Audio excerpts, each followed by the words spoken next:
I'll get started.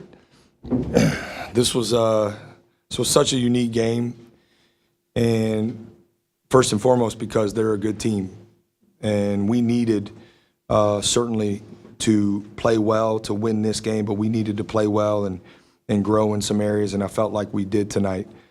That place is really, really special to me. That program is really special to me. Their head coach is a dear friend and brother, and so going into this game, the feelings before were different, but when the ball was thrown up, it was business as usual. So this was certainly a unique experience, and to some degree, glad it's over. Also, thoughts and prayers are with Michi as he's dealing with some personal matters right now. Don't have a timetable on that yet, but obviously thinking about him as well. So, any go ahead. We can start with questions. When did Michi leave?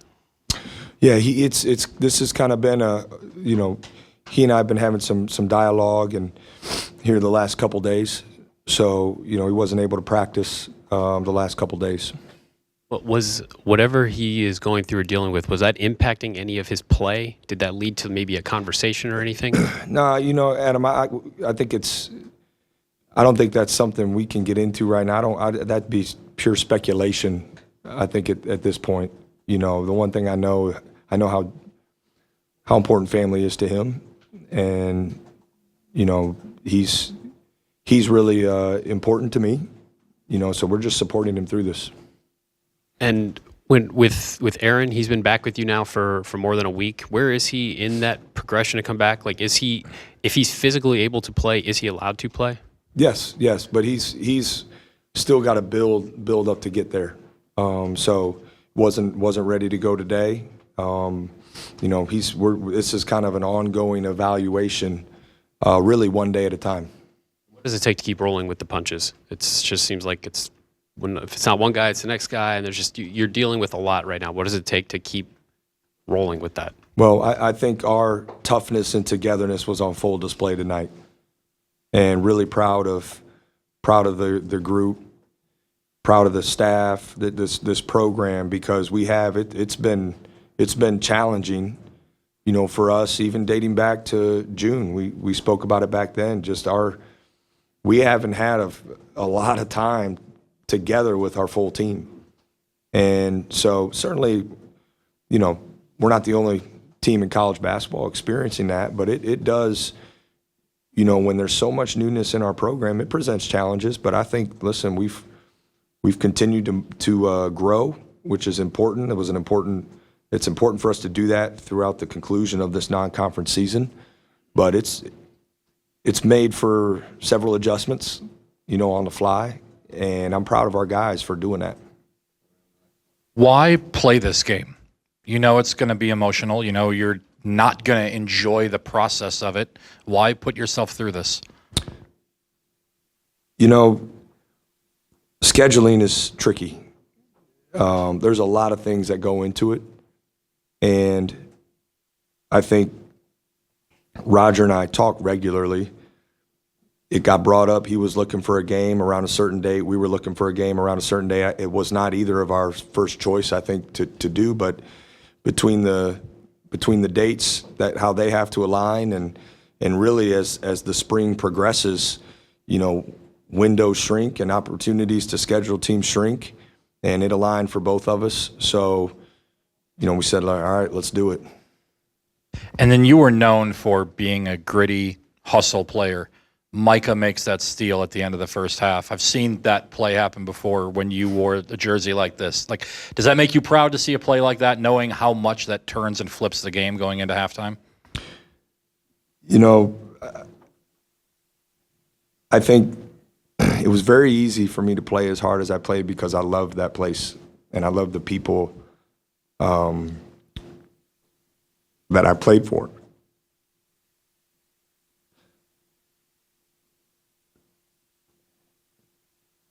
And I also know I wouldn't be where I'm at without my time there. So we talk about our program a lot, being our best late in the end of half is part of that. So for him to make a big play like that and us to get momentum going into halftime was really important. But yeah, I get excited when we make hustle plays because, you know, I wasn't the type of player that impacted the game maybe offensively as much as some other guys. So I was able to do it, you know, by making those plays. So I get a little more excited for plays like that. Yeah, it's just we've talked about Devin scoring at length, and you know, obviously the biggest night yet for that tonight. But 15 rebounds, almost half the team's rebounding in total, and more than half of the offensive board. So just how has he grown as a rebounder over the course of this season?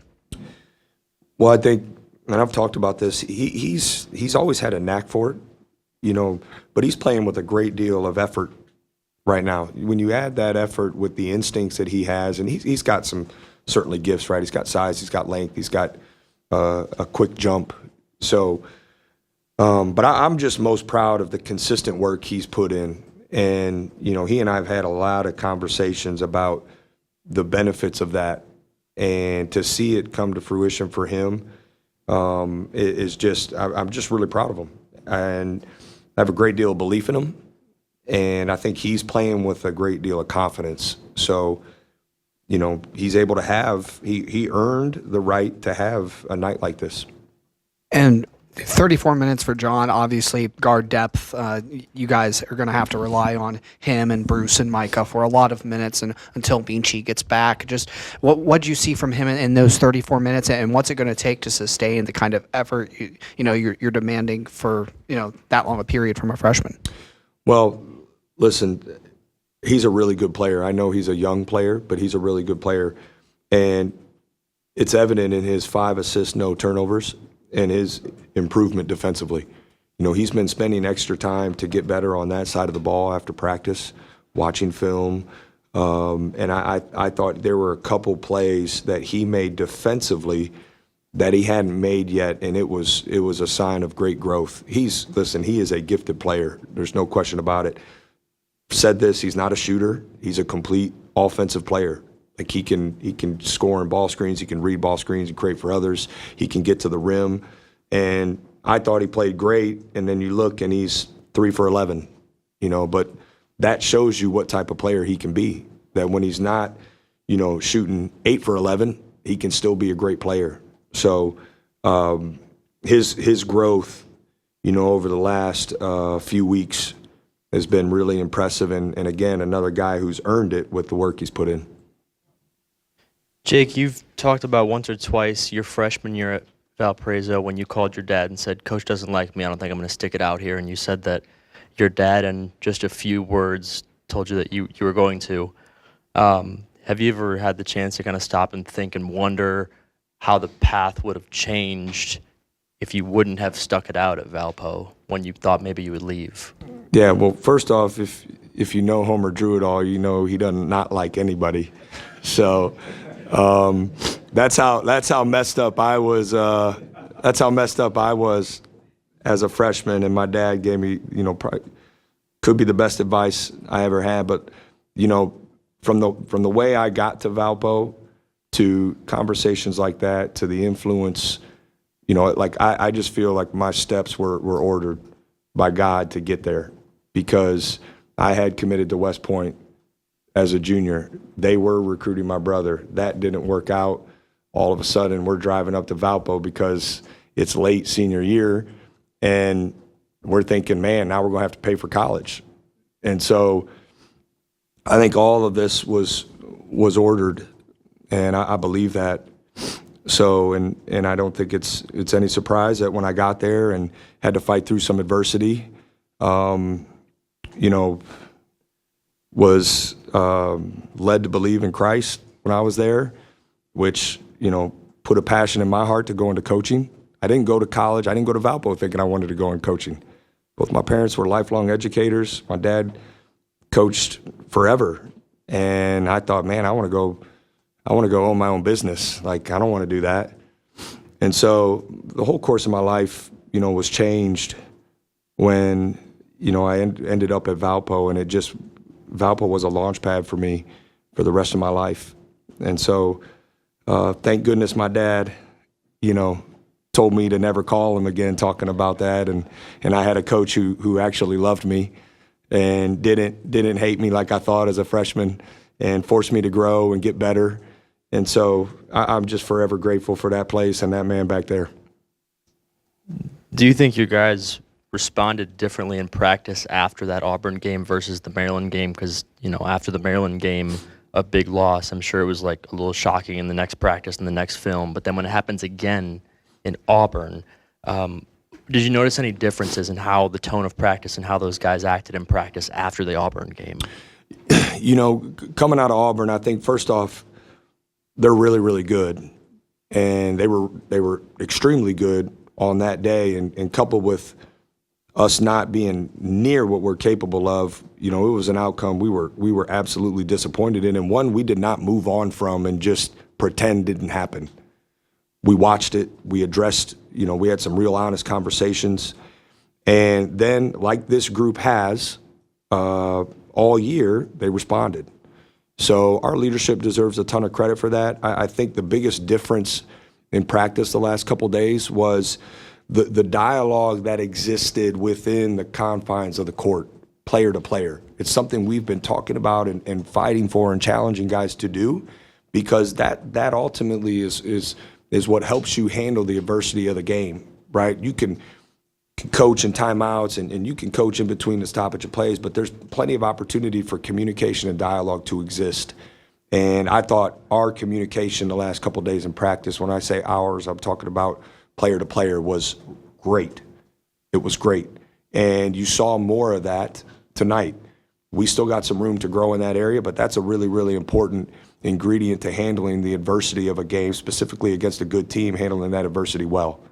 So we got to keep getting better at that, certainly. And I talked about it after that game. It was evident after film. We talked about it as a team.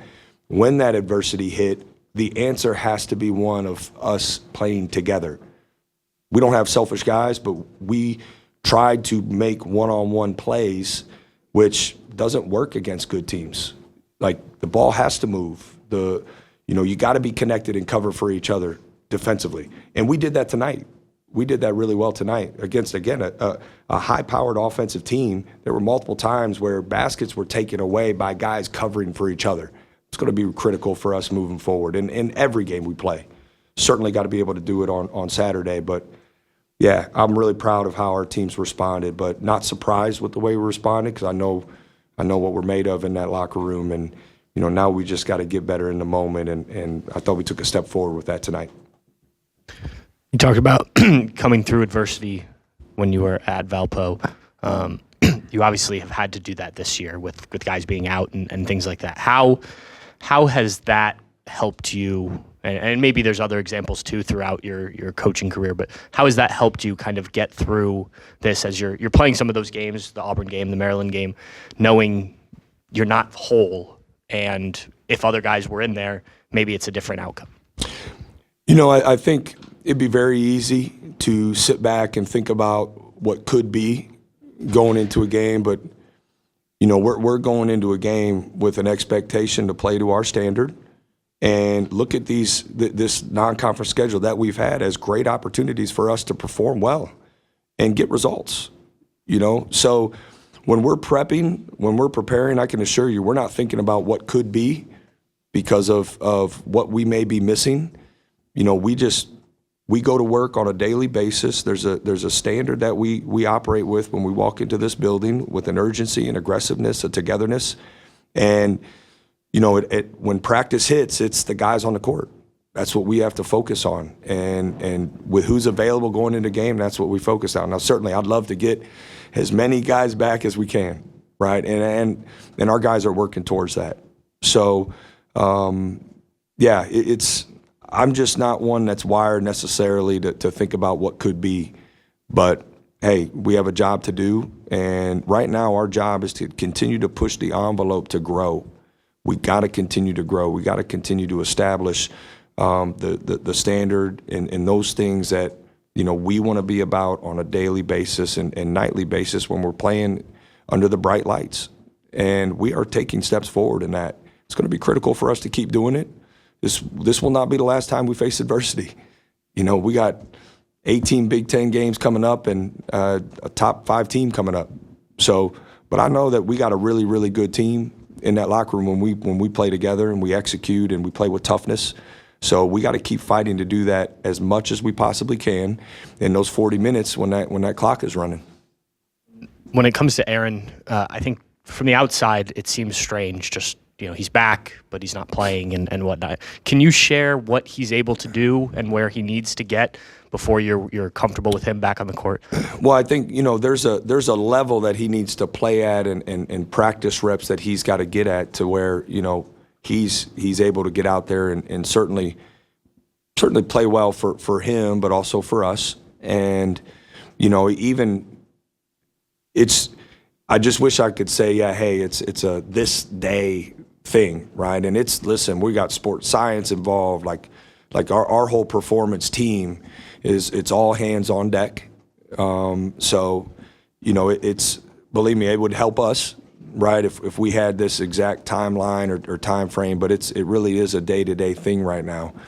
So he's working to do it, and we're seeing progress, that's the encouraging part. Coach, I know you got one Big Ten win. You played well enough tonight to win. So the question, I guess, is did you just play well enough to win tonight, or is this team playing well enough when these Big Ten games start to win those games? Or is there another step you got to get to be good enough to win those games? Well, listen, I think, again, that is a good team. And you can certainly challenge my bias for what I feel about that program and their coach. But make no mistake, that is a really good team and a high-powered offensive team. And so, I don't view this as, hey, was this enough or not? The reality is for us and for the longevity of our schedule, we have to keep growing. We can't. I don't view it as we did enough for maybe the next game. Like game to game, we got to keep growing. We got to keep getting better. We got to keep getting better as we head into Saturday's game. And then after that game, we got to keep getting better for the next one. And you guys know this, Big Ten play, like you can have great success for a few games, but you got to keep getting better because there is no relief in the schedule. Like our conference, top to bottom, like everybody's good. There's good coaches in this league. There's good players in this league. There is, I've talked about this. Growing up, you used to be able to look at the schedule and in Big Ten play and maybe see some games where you could get relief. It doesn't exist anymore in this league. It's too good. So the moment you start to relax and think, man, we've kind of reached where we want to go, I think that's a really dangerous feeling and thought. So we got to keep growing and growing and growing, really in spite of results, win or lose, we got to keep growing. Just one last thing. When those moments happen of like, we just got to outwork guys, or however long that is, if it's a whole game or two minutes in a game, because you can't let that happen, obviously, in Big Ten games. What kind of things do you say to your team to guys? This can't happen. What's your message in those moments? Yeah, well, I think going back and watching, take the Auburn game for example. Again, we had that stretch where we held them scoreless for I want to say it was a little over 6 minutes. It wasn't a lack of effort on the other end that we didn't score. It was we were making too many one-on-one plays. We weren't sharing the ball. Like there's an execution required, and especially against great teams. Like effort's not enough against great teams. You gotta execute. You gotta play together. So there were moments in that game where we fell below our standard, absolutely, and those were addressed with substitutions, and those were looked at in film and conversations had to make sure that those don't happen or at the minimum are few and far between, right? But I think as our guys continue to grow and communicate and we're connected and the energy feeds off each other, it's a really good thing for us. But we got to certainly, you can't have moments, right, where you're not playing to your standard and expect to be successful against really good teams. I don't, and the Big Ten is really good. So yeah, going into league, can't have those moments. We asked you about Devin's rebounding, but he did have 31 tonight. Not bad. You've talked about his scoring and how that's been consistent for him at every level, but to kind of put a team on his back the way that he did, when did you see that he had maybe that kind of capability, and how much did you need something like that? You've talked about all the stuff that went into the last couple days, moving on from the last loss. How much did you need somebody to do something like that tonight to show they could do it? Well, I think, for him to do it on 16 shots, his free throws were great. It wasn't hey, I'm going to go be a hero and score 31 on 28 shots, right? So we've certainly, identified him as a guy we can go to and be productive for us offensively. Again, got a great deal of trust in him when the ball's in his hands. So I think the fact that he did it with such efficiency and, got to the offensive glass like he did, for that type of production on that efficiency speaks to kind of that still us playing together. That is so important for us, and our guys are, embraced at a really high level because, we had multiple guys in there who weren't as efficient as they're capable of. But, him, I think Evan Mahafy's efficient, that's the beauty of a team, right? You have multiple guys who can step up. So tonight he was really good. He's been really good. And, yeah, if he'd like to keep that up, he's not going to get any pushback from me. All right, thanks, guys. Thank you, Jake.